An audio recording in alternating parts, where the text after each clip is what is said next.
Olá pessoal, é muito bom estar recebendo você aqui em nosso programa. Se você está entrando aqui no nosso canal pela primeira vez, assista toda essa programação até o final e depois você faça o seu comentário, deixe seu joinha. Se você gostou, você se inscreva no canal. Se você não gostou, faça também sua observação e escreva seu comentário. O nosso objetivo não é com que ensinar você a seguir tal igreja ou tal religião ou agredir a sua denominação religiosa. Não, esse não é o nosso propósito. O nosso propósito é apenas de ensinar sobre a Bíblia, para que você possa aprender mais sobre a Bíblia e que você possa aprofundar os seus conhecimentos da Bíblia.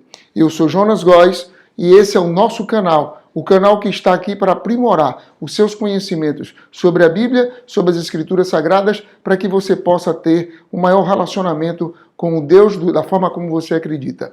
Nós acreditamos, sim, que a religião, a igreja, as convicções religiosas de cada um, elas têm que serem respeitadas. A gente não pode invadir essa seara impondo outros conceitos, outras informações. O que a gente quer é apenas ensinar, aprimorar o seu conhecimento sobre a Bíblia. E aí você vai tomar as suas conclusões sem que ninguém possa interferir dentro daquilo.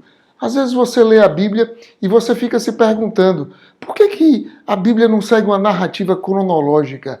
Por que a Bíblia ela começa falando sobre a história da criação da terra, começa a história da criação do homem, depois passa a entrada do pecado, fala sobre o dilúvio e vai subindo progressivamente. Daqui a pouco, quando chega no livro de Êxodo, ela parece que muda por completo o período histórico daquilo e quando sai do livro de Deuteronômio, que entra no livro de Josué, e passa para o livro de Ruth, livro de 1 Samuel, 2 Samuel, 1 Crônicas, 2 Crônicas, parece que a Bíblia ela perde toda aquela linha e ela foge. Quando você passa do livro de Salmos, que você vai para os livros de Isaías, Jeremias, Ezequiel, Lamentações, parece que ele fica indo e vindo, e você acaba não entendendo nada. A gente está aqui justamente para isso, para ensinar você a ter uma compreensão maior sobre a Bíblia. Vem para cá, se aproxima, deixa seu like, se inscreve no nosso canal e aprenda mais sobre as Escrituras Sagradas. Pois bem, hoje, nessa primeira lição, nós vamos estudar sobre a inspiração bíblica. Como é que a Bíblia foi feita? Para que foi que ela foi feita? Qual a sua utilidade? Quantos livros a Bíblia tem? Aliás, uma perguntinha que eu quero fazer para você. Você sabia que a Bíblia não foi escrita por uma pessoa só? Foram por várias pessoas. E você sabia que a Bíblia não é um livro só, mas um conjunto de livros? Você sabia por que ela tem esse nome Bíblia?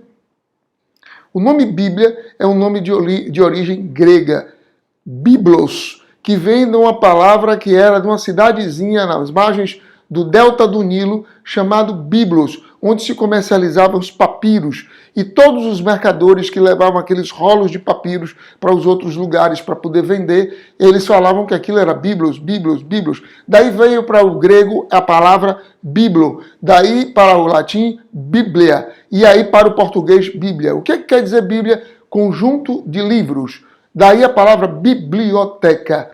A Bíblia tem 66 livros.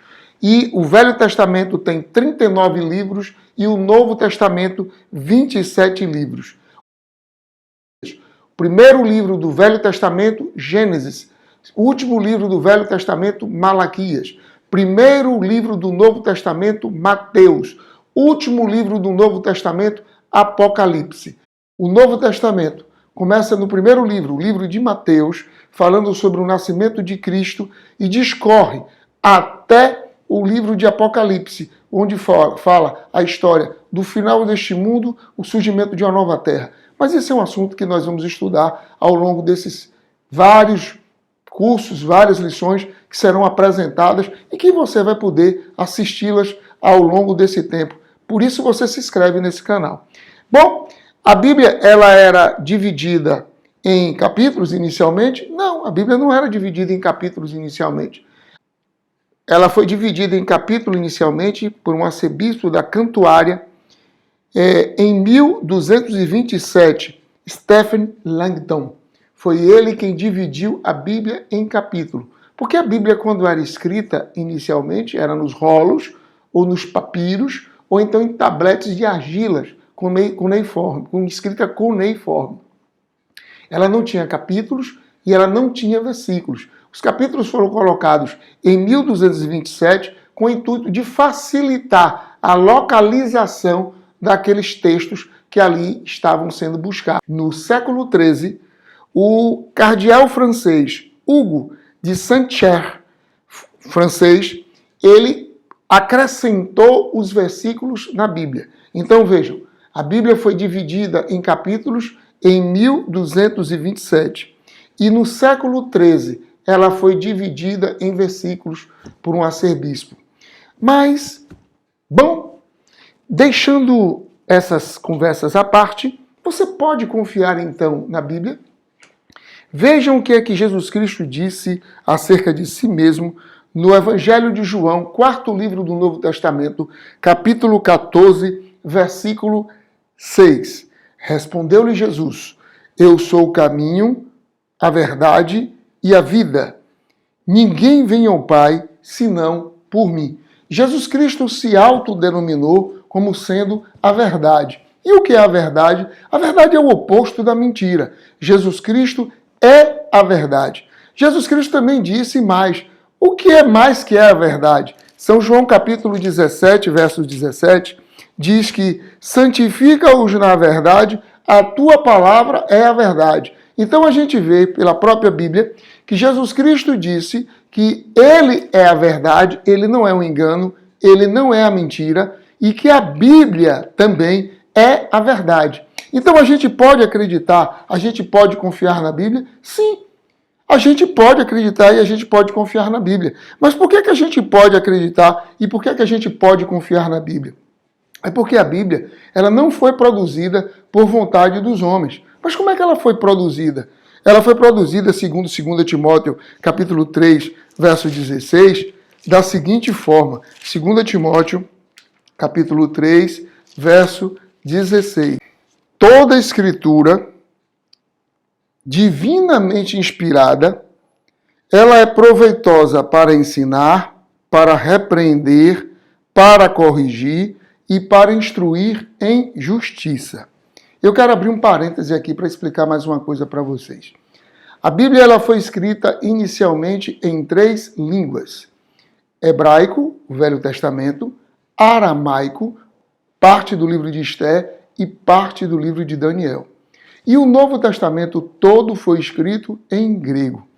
Algumas características bem peculiares da língua hebraica e da língua aramaica. Como é uma língua semita, é a língua falada lá no Oriente Médio, as línguas do Oriente Médio elas são escritas da direita para a esquerda. Eu não vou dizer de trás para frente, como alguns assim tentam denominar, porque essa questão de trás para frente na escrita entre o lado esquerdo e o lado direito, isso vai como ponto de referência da língua que você fala, da língua que você usa. O hebraico e as línguas semitas, o árabe e as outras línguas que são faladas lá no Oriente Médio, elas são escritas da direita para a esquerda. A língua nossa, o português, ela é escrita da esquerda para a direita. Então, o aramaico também. O Novo Testamento, ele foi escrito todo em grego. Outra característica bem peculiar do hebraico. O hebraico não tem vogal. O Novo Testamento foi escrito em grego. O grego possui 7 vogais. A gente vai ver ao longo disso aqui. Pois bem, diz aqui em 2 Timóteo 3, verso 16, toda a Escritura divinamente inspirada, ela é proveitosa para ensinar, para repreender, para corrigir e para instruir em justiça. No grego, porque o Novo Testamento foi escrito em grego, a palavra que aparece aqui como divinamente inspirada é a palavra Theos Pneus Tos. O que é que quer dizer Theos Pneus Tos? Theos é Deus, daí veio a palavra ateísmo ou teologia, de origem grega. Theos quer dizer Deus. Pneus, espírito. Tos, supervisar. Supervisionar. Então a gente vê Theos, Pneus, Tos. Toda a escritura supervisionada por Deus é proveitosa para corrigir, para redaguir e para instruir em justiça. Por que Deus disse supervisionar? É porque o profeta, como nós iremos ver agora, ele foi inspirado por Deus. Ele recebeu sonhos, ele teve visões e pesquisou, e ele escrevia a síntese daquilo que era influenciado e que ficava na sua cabeça. Ele não colocava aquilo que Deus estava ditando. Deus não fez um ditado de palavras para o profeta. O profeta escrevia aquilo que ficava na sensibilidade da sua memória. E a gente pode confiar então nessa memória do profeta? Vejam o que é que diz em 2 Pedro, capítulo 1, verso 21. 2 Pedro, capítulo 1, verso 21 do Novo Testamento. Pois a profecia nunca foi produzida por vontade dos homens, mas homens santos da parte de Deus falaram movidos pelo Espírito Santo. Os profetas, os escritores bíblicos, eles não se auto-intitularam como profeta, não foram eles que tiveram a presunção de dizer, eu sou um profeta. Não, foi Deus que os escolheu, Deus os separou para esse santo ministério, ao qual era se comunicar diretamente com Deus. Como é que Deus fala conosco? A Bíblia também diz isso. Está lá no livro de Hebreus, capítulo 1, verso 1 e 2. Hebreus, capítulo 1, verso 1 e 2.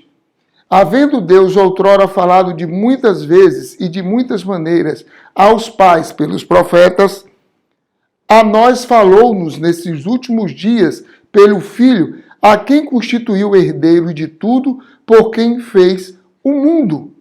Então, olha a forma como Deus se comunicou. O que é que diz Jó 33:15? Pois Deus fala, ora de um modo, ora de outro. Embora o homem possa não atentar para isso, em sonho ou em visão de noite. É assim que Deus se comunica com a gente.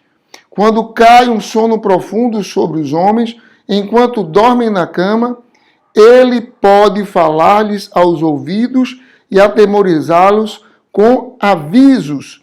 Olha a outra forma como Deus se comunica com os seres humanos. Lucas capítulo 1, verso 1. Novo Testamento, Lucas capítulo 1, verso 1. Tendo muitos elaborado uma narração dos fatos que entre nós se cumpriram, conforme transmitiram aos que desde o início foram deles testemunhas oculares e ministros da palavra, achei também conveniente contá-los a ti, ó excelentíssimo Teófilo, por sua ordem, tendo já me informado detalhadamente de tudo desde o começo. Então veja que Lucas não teve sonhos e nem teve visões. Olha o que é que a Bíblia também diz sobre esse mesmo tema, no livro de Deuteronômio, capítulo 18, verso 22. Deuteronômio, quinto livro da Bíblia, capítulo 18, verso 22. Deuteronômio, capítulo 18, verso 22. Diz aqui, quando tal profeta falar em nome do Senhor, e o que disse não acontecer nem se realizar, essa palavra não procede do Senhor. Com soberba falou tal profeta. Não tenhais temor dele. Não acrediteis no que este profeta está falando, porque ele tem a presunção de se denominar profeta, mas ele não está falando em nome de Deus. É isso que a Bíblia diz. Olha o que é que diz Romanos. Romanos 15, 4. Romanos 15, 4. Pois tudo que outrora foi escrito para nosso ensino, foi escrito para que pela paciência e consolação das Escrituras tenhamos esperança. Então a gente tem que acreditar na Bíblia no todo, tanto no Velho como no Novo Testamento. Então vamos lá. A Bíblia é verdadeira, diz Jesus Cristo que sim. Ele falou que Jesus Cristo é a verdade e que a palavra dele é a verdade. Como foi que Deus usou os profetas? Deus inspirou os profetas. Essa inspiração foi ditada palavra por palavra? Não. Ele supervisionou. De que forma foi que Deus falou? Através de sonhos, como a gente viu no livro de Jó, e através de visões, como está lá no livro de Daniel. E ele também falou através de pesquisas, como foi o caso de Lucas. O Lucas fez as pesquisas, escreveu a síntese daquilo e Deus estava inspirando. O Velho e o Novo Testamento, eles têm utilidade? Sim, ambos. A gente não pode dissociar um do outro. Diz aqui, pois tudo que outrora foi escrito para o nosso ensino, para que pela paciência e consolação das Escrituras tenhamos esperança. Então a gente não pode separar, dissociar. Para que é então que serve a Bíblia? Salmo 119, verso 105. Lâmpada para os meus pés é a tua palavra e luz para os meus caminhos. Para que é que serve a lâmpada? Para iluminar. Para que é que serve a luz? Para iluminar o seu caminho, os passos, para evitar de você tropeçar, de você cair em algum lugar. De igual sorte as Escrituras Sagradas. Elas servem para poder iluminar os seus passos, conduzir o seu caminho, mostrando o rumo em que você tem que seguir, mostrando a direção que você tem que ter, o norte que você tem que dar. Minha pergunta neste momento para você que está assistindo esse programa é: você está disposto a deixar que a Bíblia seja a lâmpada para os seus pés e luz para os seus caminhos? Ouçamos essa música.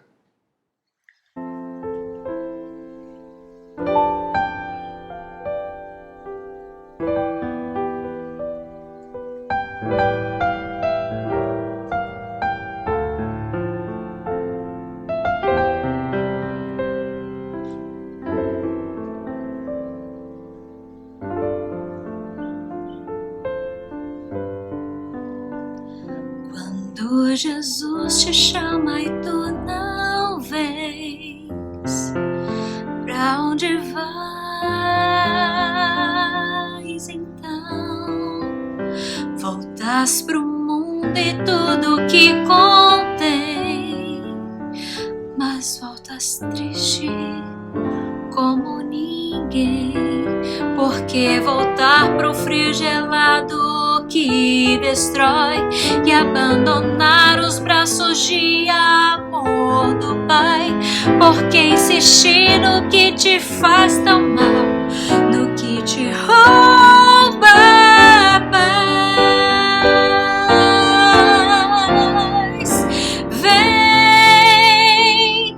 Vem pra Jesus, vem pra Jesus. Agora é o momento, não podes deixar pra depois.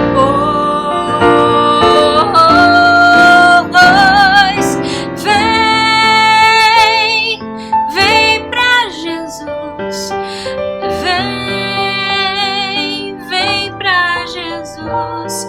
Agora é o momento, não podes deixar pra depois.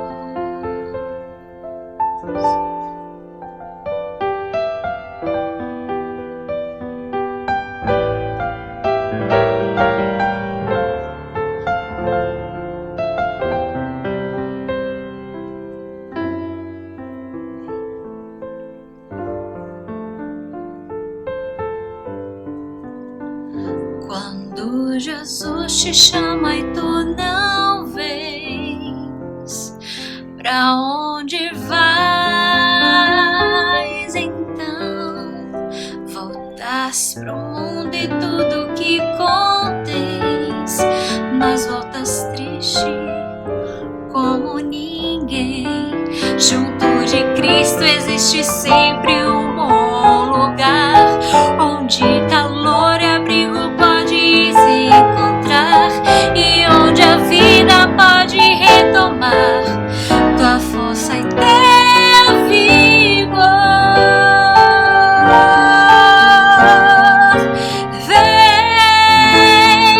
Vem pra Jesus. Vem pra Jesus. Agora é o momento, não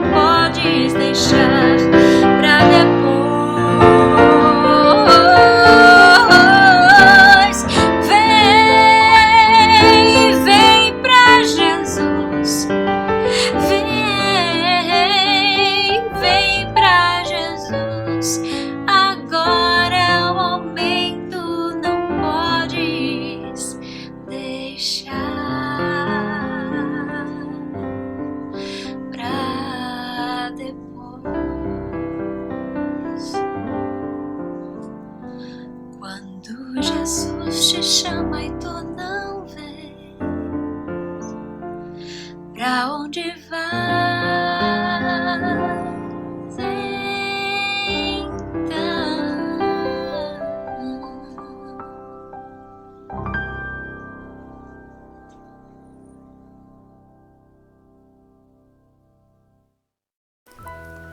Depois de termos ouvido esse lindo louvor e essa mensagem tão profunda, nós convidamos todos a fecharem os olhos e fazermos uma pequena prece. Querido Pai, que a Tua palavra, Senhor, que a Santa Palavra, que a Bíblia, possa ser lâmpada para os nossos pés e luz para os nossos caminhos. Em nome de Jesus. Amém. Até o próximo encontro.